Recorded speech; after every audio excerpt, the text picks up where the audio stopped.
Assalamualaikum warahmatullahi wabarakatuh.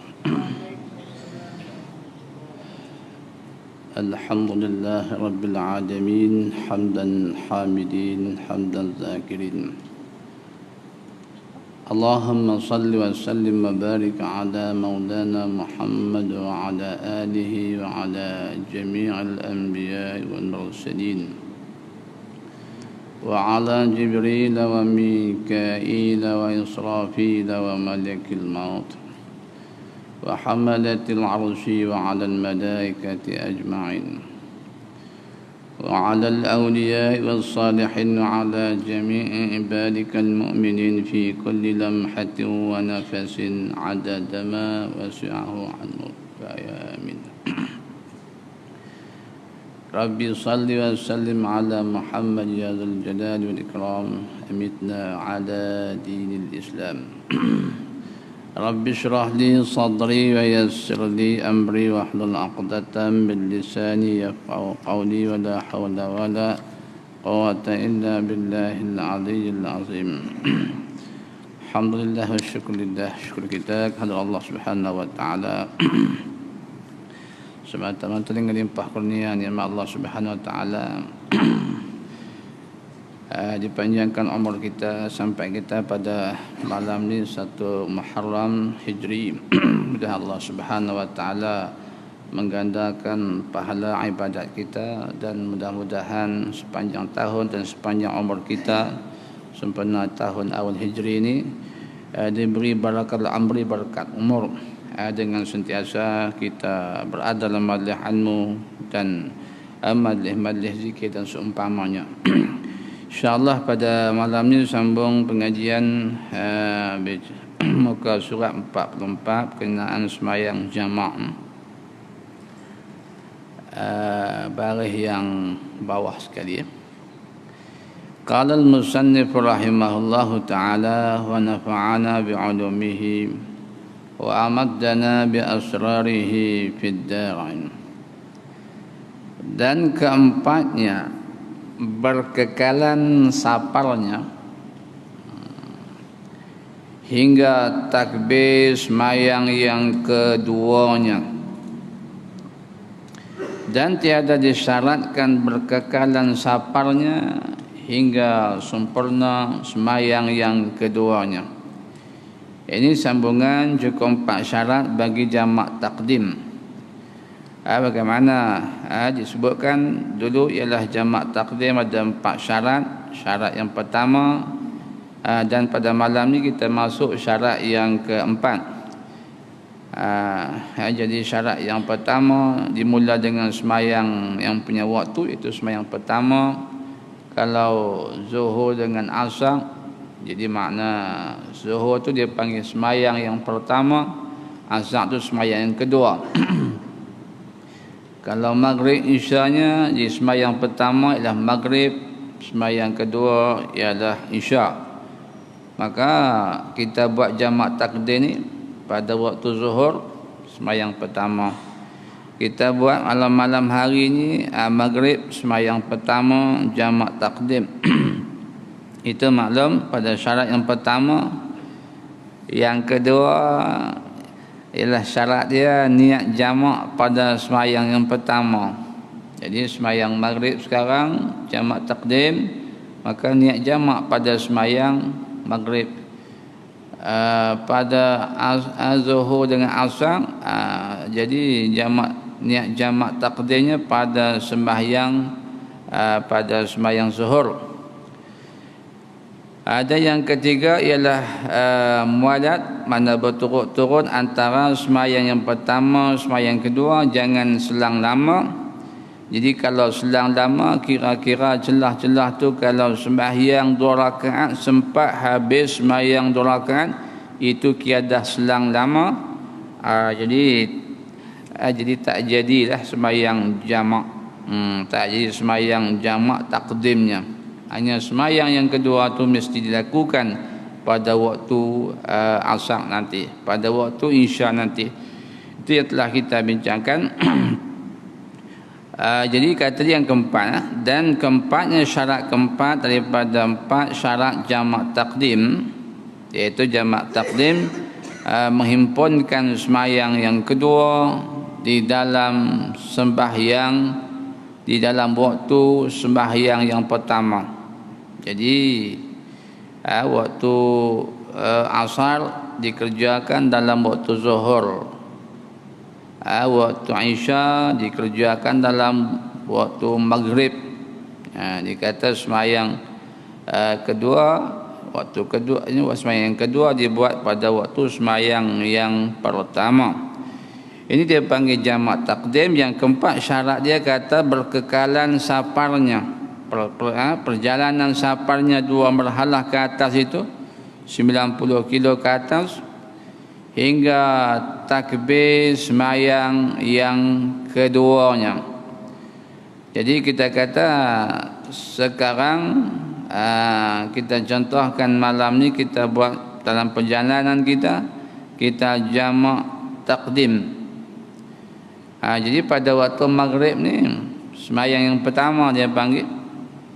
Jadi semayang isya tu bawa mai buat pada waktu maghrib. Jadi kalau gitu ketika mana kita semayang maghrib dah habis 3 rakaat, kita qamat. Kalau tak ada wudu, ambil wudu, tak apa. Dan sempat ambil wudu. Lepas tu semayang yang kedua, semayang isya. Semua tu berlaku dalam waktu maghrib. Tapi kalau gitu kedudukan perjalanan safar kita, mungkin kita naik kenderaan kita seperti kereta api lah contohkan. Jadi dalam surau musalla kereta apinya kita semayang, maka semayang yang pertama tu maklum maghrib itu dalam waktu maghrib lah. Dalam waktu maghrib tadi. Jadi kata dia tadi hingga takbir semayang yang kedua. Jadi maknanya semayang yang kedua kita katakan isya.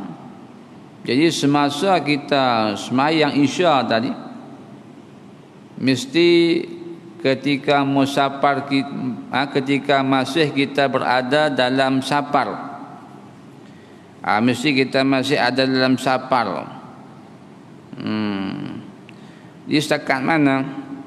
Jadi dikira dalam safar tu kalau dah takbir semayang yang kedua tadi, kita contohkan seperti isya. Ni tadi sekarang waktu maghrib kita semayang jamak takdim. Habis itu kita qamat, kita sembahyang isya. Sama ada kita buat 4 rakaat ataupun 2 rakaat. Ni kita berada dalam kereta api ni. Jadi katakan rumah kita ni dekat dengan stesen kereta api. Jadi bila kereta api tu dah sampai ke destinasi dia, tempat kita tuju memang kampung kita situ. Jadi bila sampai kereta api di stesen mana, habis safar kita lah. Habis safar kita. Jadi kalau gitu, sebelum kereta api itu sampai stesen kita sudah masuk buat semayang isya. Kita sudah takbir semayang isyanya. Mata dia kata tadi takbir semayang yang kedua itu takbiram sembahyang yang kedua. Maknanya semasa kita takbir untuk semayang isya Allahu Akbar tu ketika masih dalam musafir. Habis saja kita takbir Allahu Akbar yang 8 huruf tu, tiba-tiba stesen dah sampai. Sampai kat Tasik Gelogoknya. Kalau Tasik Gelogok, kalau Tajam Padang Lalangnya. Jadi dalam jam tu kan. Jadi bila keadaan macam tu, tak semesti semayang isya tu kita tu habis. Jadi ketika takbir kedua tu mesti syarat dia dalam keadaan kita safar tak habis lagi. Bila habis takbir Allahu Akbar, tiba-tiba dah sampai ke kampung halaman kita, tak apa. Jadi tetap dia panggil semayang jamak takdim, sah jamak dia lagi. Dia kata dan tiada disyaratkan berkekalan safarnya hingga sempurna semayang yang kedua. Ia sempurna makna habislah kan, habis semayang yang kedua. Maknanya semayang isya tadi tak disyaratkan semayang isya mesti habis beri salam sebelum kita sampai ke kampung halaman kita. Jadi tak syarat Jadi kalau duduk tengah-tengah tak habis lagi semayang isya kita tu tak habis lagi, tiba-tiba dah sampai kampung kita, jadi masih sah. Masih sah lagi. Masih sah lagi. Jadi berbeza dengan jamak takhir yang akan datang. Jadi kalau jamak takhir mesti habiskan dalam waktu semayang. Ini tidak. Ini tidak. Jadi kalau dah semayang kedua dapat takbir, lepas takbir tu tiba-tiba waktu isya ni, tiba-tiba habis takbir, tiba-tiba dah sampai ke destinasi kita tuju. Jadi cukup syarat dia. Jadi syarat dia sudah jadi jamak takdimnya. Kemudian kata dia, dan syarat jamak takhir dua syarat. Jadi habis dengan jamak takdim diikuti dengan jamak takhir. Jadi jamak ni makna himpunkan semayang. Tapi kalau jamak takhir, himpunkan semayang yang pertama di dalam waktu yang kedua. Jadi himpunkan semayang yang pertama iaitu zuhur di dalam waktu yang kedua iaitu asar. Himpunkan semayang semayang yang pertama maghrib dalam waktu yang kedua iaitu Isya. Jadi sekarang kita katakan kita dalam perjalanan safar, nak berhenti payah tak jumpa surau masjidnya. Ni kawasan tak ada tempat singgah semayangnya. Jadi kita teruslah musafir kita ni tak payah berhenti.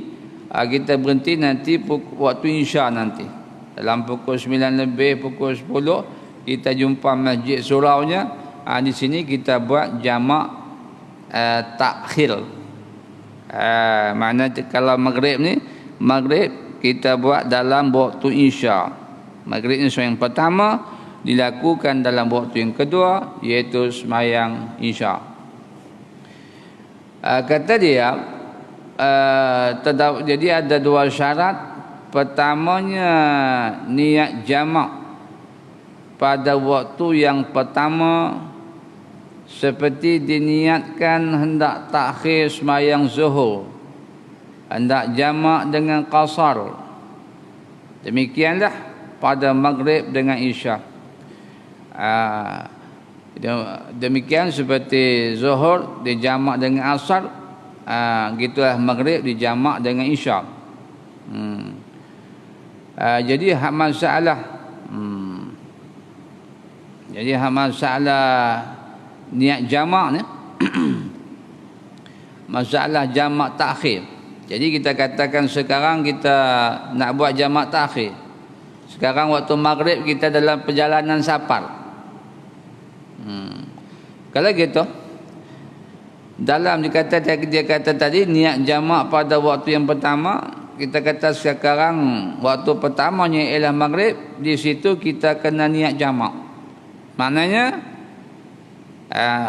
qasad di hati kita, aku nak buat maghrib dalam waktu isya. Jadi aku nak buat maghrib dalam waktu isya. Kalau siang tadi waktu zuhur, aku nak buat zuhur dalam waktu asar. Ini perkara penting. Jadi kita nak buat jamak takhir, tapi pada waktu pertama tu kita tak sembahyang lah kan. Waktu maghrib ni kita tak sembahyang lah. Nanti insya baru kita sembahyang. Jadi waktu pertama tadi mesti kita ada qasad, ada niatnya, aku nak buat sembahyang maghrib dalam waktu isya. Sebaliknya kalau dia tak niat macam tu kan, tak niat kata aku nak buat maghrib dalam waktu isya, jadi orang ni maknanya dia sudah meninggalkan sembahyang. Ada makna dia tinggal sembahyang. Kalau gitu sembahyang dia, zuhur dia tak sembahyang, maghrib sekarang dia tak sembahyang, dia tak ada azam kan. Jadi kita cakap bahasa Melayu kadang-kadang azam, keazaman yang kuat. Azam tu cakap Arab. Dia ada azam. Jadi di sini maknanya ada maksud azam, nak buat sini maghrib dalam waktu isya, ada azam dia. Kalau niat lain, niat ni mana qasdu syai' muqtarinan bi fi'ali. Jadi qasadkan satu perkara, mana mahu nak buat satu perkara terus langsung buat. Nak buat satu perkara terus langsung buat, ini dia panggil niat. Innamal a'malu binniyat wa innama likulli imri'in ma nawa, hingga akhir hadis. Jadi niat. Jadi innamal a'malu binniyat, hanya sesungguh semua semua amal itu dengan niat, kecuali ada beberapa masalah saja yang tak perlu niat. Jadi kalau istinja tak perlu niat. Yang berkata ada kitab yang kata niat ketika istinja itu wa fi ra'yin saja, itu qadha'if. Nak amalkan boleh saja amal seorang-seorang lah. Jadi kalau orang tanya hukum, tak adalah wajib kita niat saja aku berstinja daripada kencing, saja aku berstinja dari kencing dan berak, tak payah. Kalau nak niat boleh saja atas qaul yang fi ra'yin wa fi qaulin da'ifin. Jadi apakah niat dalam berbalik pada masalah jamak takhir ni, maknanya kita buat sekarang, kita waktu maghrib ni, mana waktu maghrib ni tak habis lagi, kita kena niat aku nak buat maghrib dalam waktu isya. Siang tadi duduk dalam waktu zuhur, aku nak buat zuhur dalam waktu asar. Baru jadi jamak takhir. Ini waktu pertama dia khalid, dia tak niat, tak ada niat qasad apa, tiba-tiba mai waktu asar jamak takhir, tiba-tiba mai waktu isya jamak takhir. Jadi sedangkan perkara tentang niat ni dibahaskan oleh ulama begitu panjang. Sebagian kitab yang dibahas seperti dalam kitab Asbahun Nazair dan seumpama dia, itu membahaskan tentang hadis innamal a'malu binniyat. Jadi kalau dengan sebab tak niat, berbalik pada masalah jamak takhir dengan sebab tak niat, waktu maghrib sekarang kita tak niat, tiba-tiba saja kita mai isya, kita nak sembahyang jamak takhir, jadi maknanya kita sudah meninggalkan sembahyang maghrib, kita berdosa. Jadi aku nak sembahyang, aku sembahyang zuhur dalam waktu asar, tak gitu kan? Aku sembahyang maghrib dalam waktu isya. Kalau tak kata macam tu, kalau tak niat macam tu, semayang dia jadi qada, lagi orang tadi asi derhaka pada Allah Subhanahu wa taala, meninggalkan sembahyang. Jadi kalau kita kata orang yang tinggal sembahyang dengan sengaja, dengan tertidur atau dengan tidur, wajib qada sembahyang dia. Wajib qada sembahyang. Tetapi masalah dia, kita kata tertidur jaga-jaga subuhnya pukul 7.30, 7.30. Dia tak sembahyang subuh. Pasal tertidur, terlalu nyenyak tidur, terlalu letih, nyenyak tidur, sedap-sedap 7.30. Kalau kita, kalau dia bangun 7.30 tadi, dia gosok gigi, dia wuduk, cepat-cepat dia sembahyang qada subuh dia, tu dia tak perlu nak azam apa-apalah, cuma dia niat sembahyang subuh saja, niat qadaan sajalah, niat qadaan usalli fardhas subhi raka'atain qadaan. Sebaliknya dia kata jadi tinggal sembahyang ni dengan tertidur bukan sengaja, bukan sengaja kan. Jadi kalau macam ni, bila dia bangun 7.30 ni, bukan dia tak dengar apa, tak dengar orang bang pun dia tak dengar, tinggal dia akan tutup, setan tutup kan.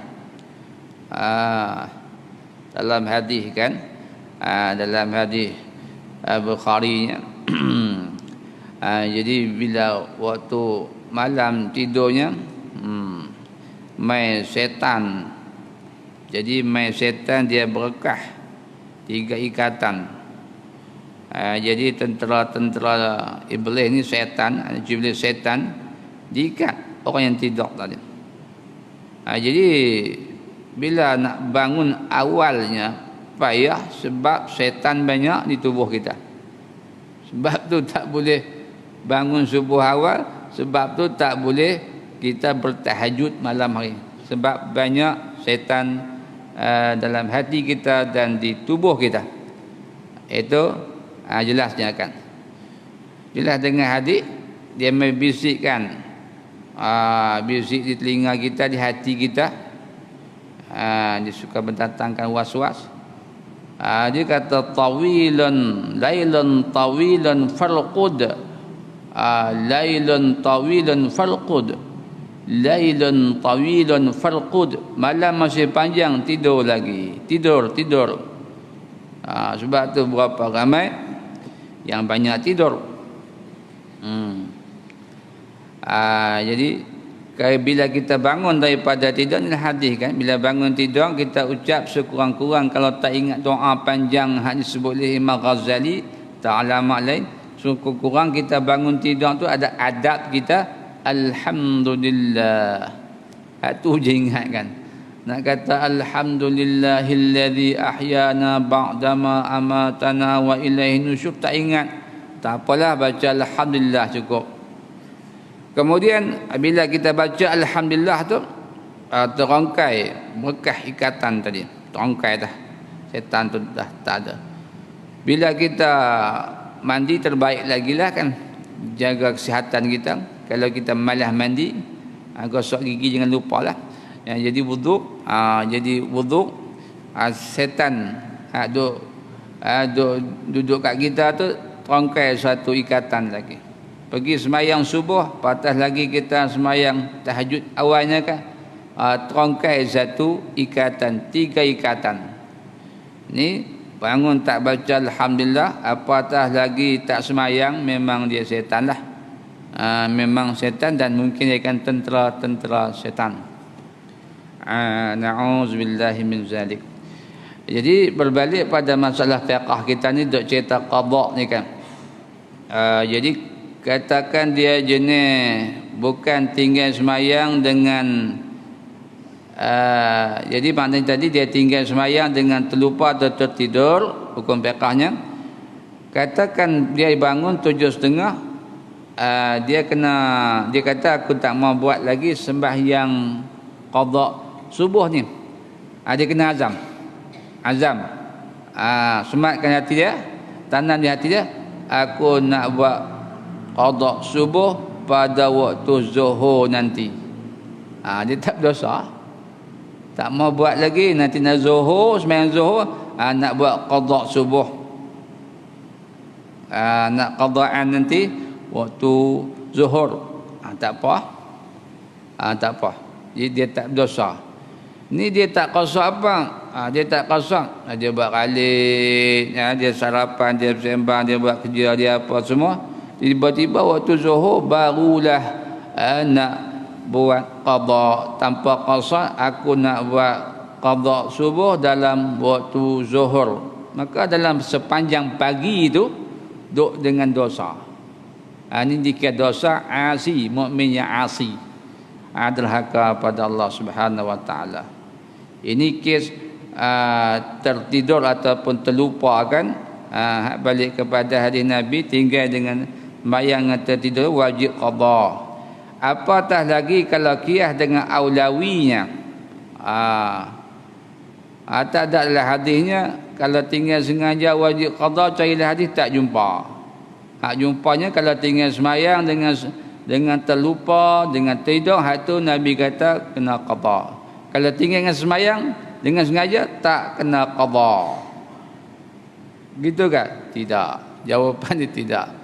Ini dia panggil qiyas. Jadi ada qiyas aulawi, ada qiyas musawi, ada qiyas adna, ini qiyas aulawi.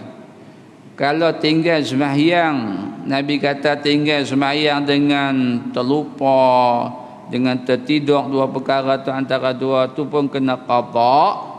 Apatah lagi tinggal dengan sengaja. Lebih-lebih lagi lah, aulawi lagi, utama lagi lah. Tapi ada orang yang tak faham dengan mafhum hadis Nabi tadi. Dia kata tak kena qada. Ini pokok sesat. Jadi kalau tinggal sembahyang sengaja wajib qada, menghabiskan umurnya dengan qada sembahyang dia. Jadi kalau gitu katakan dia macam-macam masalah, dia kata saya memang tidur malam tadi, saya dengar bang subuh saya tidur balik. Ni sengaja tinggal sembahyang dia panggil. Kita tidur lewat ke awal ke, lepas dengar orang bang. Habis lagi rumahnya dekat masjid surah, mikrofon kuat dengar. Tiba-tiba bila dia dengar bang habis, as-salatu khairum minan naum. Sembahyang lebih baik daripada tidur, tasbihnya. Dia pun pejam mata. Jaga-jaga 7:30. Ni dikira orang meninggalkan sembahyang dengan sengaja ni kan. Dikira tinggal sembahyang sengaja sebab dengar bang. Kalau gitu katakan dia jaga 7:30, yang ni dia tak ada azam dah. Bangun 7:30 ambil wuduk terus sembahyang. Ni duk tak ada, nantilah nak buat qada subuh dalam waktu zuhur, tak ada macam tu. Ini dia panggil hak mudayyak ni, sempit waktu dia. Beza. Berbalik kepada masalah jamak takhir kita. Sekarang kita berada dalam waktu sembahyang yang pertama maghrib, maka sekarang kita qasar, aku nak buat maghrib dalam waktu isya, baru tak je berdosa. Kalau tak niat macam tu, tak qasar itu berdosa. Dan keduanya berkekalan saparnya. Dan keduanya berkekalan saparnya hingga selesai kedua-dua sembahyangnya. Jadi kedua-dua sembahyang, itu sembahyang maghrib dengan isya kalau sekarang ni. Kalau siang tadi zuhur dengan asar, sama ada tertib akan dia. Jadi tertib ikut susunan, sembahyang ikut susunan. Jadi kita sembahyang zuhur, patut sembahyang asar. Sembahyang maghrib, patut sembahyang isya. Atau tiada disyaratkan atau tiada disyaratkan pada jamak takhir akan tertib.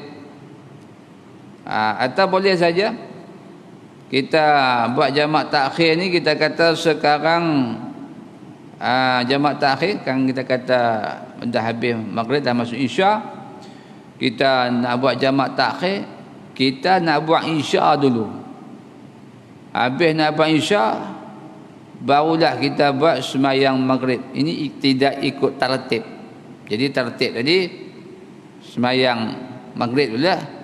Lepas tu isya. Zuhur dulu. Zuhur dengan asar mana dulu? Zuhur dulu. Zuhur dulu kan. Itu ikut tertib. Tapi nak bagi terbalik boleh saja. Maklum. Sekarang kita kata waktu isya jamak takhir, kita buat isya dulu. Kita bagi tahulah yang imam tu kena bagi tahulah. Kita buat isya dulu kan. Orang mamlakan okey faham, kita buat isya dulu. Kalau nak buat maghrib, abang maklum kan maghrib. Jadi katakan kita sekarang kita buat jamak takhir, kita nak buat isya dulu boleh. Itu dia kata tiada disyaratkan pada jamak takhir akan tertib. Sebab apa? Soalan dia, sebab apa pada jamak takhir ini tidak ada tertib mengikut susunan. Sekarang masuk sekarang masuk isya, kita nak buat isya dulu, lepas tu baru maghrib. Lepas isya qamat, lepas tu buat maghrib. Sebabnya waktu sekarang ni ialah waktu sembahyang yang kedua. Sebab waktu sekarang, kita kata sekarang waktu isya, sekarang ni waktu isya kan. Waktu isya ni sembahyang isya lah, sembahyang kedua lah. Yang maghrib, sembahyang maghrib waktu pertama tadi. Maka bila masuk waktu kedua, kita nak buat waktu isya dulu. Tak apa, sebab kita sekarang berada pada waktu yang kedua. Istilahnya pertama kedua. Ini pertama kedua. Pertama maghrib, hak kedua isya. Kita lah ni duduk pada waktu yang kedua, kita nak buat sembahyang isya dulu. Tak apa. Itu kesnya, sebabnya kan. Dan muwalat mana berturut-turut. Jadi masalah serupa dulu mesti ada muwalat pada jamak takdim, jamak takhir mesti ada muwalat. Ini kerana kita ittiba'. Jadi dan muwalat sini maknanya silap juga. Kalau jamak takdim wajib muwalat. Adapun hak jamak takhir ni tiada muwalat. Itu cakap tu, atau tiada disyaratkan pada jamak takhir akan tertib, dan muwalat mana tiada disyaratkan muwalat. Dipotong cakap. Dan muwalat mana tiada disyaratkan muwalat. Ini berdasarkan dengan perbuatan Nabi sallallahu alaihi wasallam. Nabi buat jamak takhir, Nabi tinggal muwalat. Jadi Nabi tak buat dengan muwalat. Berbeza dengan jamak takdim, mesti muwalat. Jamak takhir tak apa. Itu bahasa kitab dia tadi. Dia hazab, dia punya ataf dia, takdir ataf dia, atau tiada disyaratkan pada jamak takhir akan tertib, mana tidak kena tertib. Dan muwalat mana dan tiada disyaratkan muwalat. Dan niat jamak pada waktu sembahyang yang pertama, dan niat jamak pada tambah waktu sikit dan niat jamak pada waktu sembahyang yang pertama tadi. Jadi kita niat tadi kan. Jadi kalau hak masalah sembahyang jamak takdim ada beza dengan jamak takhir, ada beza. Tadi syarat dia 4, ni syarat dia 2. Itu bagaimana tepi tu. Dia sebut panjang lah tepi tu kan. Tu panjang, kita tengok apa tu. Dia kata dan niat jamak pada waktu semayang yang pertama. Jadi kita kata kita sekarang nak buat jamak takhir pada waktu semayang yang pertama, iaitu sekarang maghrib. Semayang maghrib. Jadi kita niat aku nak buat jadi aku nak buat semayang maghrib dalam waktu isya. Aku nak buat zuhur dalam waktu asar tadi. Kita sebutkan dia. Habis kan dua syarat. Kemudian kita tengok lagi kata dan harus bagi orang yang musafir dan orang yang mukim jamak kerana hujan, iaitu jamak takdim jua. Jadi Allah Subhanahu wa taala dalam syariat Nabi kita bagi orang yang semayang jamak, semayang berjemaah, semayang berjemaah sama ada masjidnya, suraunya, madrasahnya, pondoknya, sekolahnya, apalah tempat semayang jemaah, masjid, musalla. Kalau gitu masalah kesnya adalah hujan. Kata sebut tadi kerana hujan. Dikiaskan dengan hujan ialah turun salji. Kerana hujan atau kita kata kerana salji, tak ada tempat kita kan, tempat luar sana, atau angin bertiup, ada angin, apatah lagi kalau ribut kan, angin bertiup sejuk. Angin bertiup sejuk, dia main hujan pula, dia main hujan renyai-renyai. Hak tu pun termasuk kira hujan. Kalau hujan ni dia turun hujan, dia tak ada angin. Satu perkara lagi, dia main dengan angin sejuk tiup, dia main hujan renyai-renyai. Hak tu pun sama juga. Boleh kita buat jamak takdim. Jamak takdim, jadi kita kena faham lah. Jamak takdim di sini maknanya jamak takdim saja. Dia kata jamak takdim juga. Maknanya tidak ada jamak takhir. Maknanya tidak ada jamak takhir bagi orang yang nak bagi jamak takhir tidak ada. Dia kata bagi orang yang semayang berjemaah pada tempat yang jauh. Tempat yang jauh. Sebaliknya kalau semayang jemaah, dia semayang jemaah tapi dekat. Semayang jemaah tapi dekat. Jadi rumah dia sebelah masjid, sebelah surau je. Main hujan ribut macam mana pun dia lari boleh masuk dalam surau. Tak ada masalah pun. Orang yang macam ni tak boleh buat jamak. Tak boleh buat jamak takdim pada waktu hujan. Sebab rumah dia bersebelahan je. Dia kira dekat.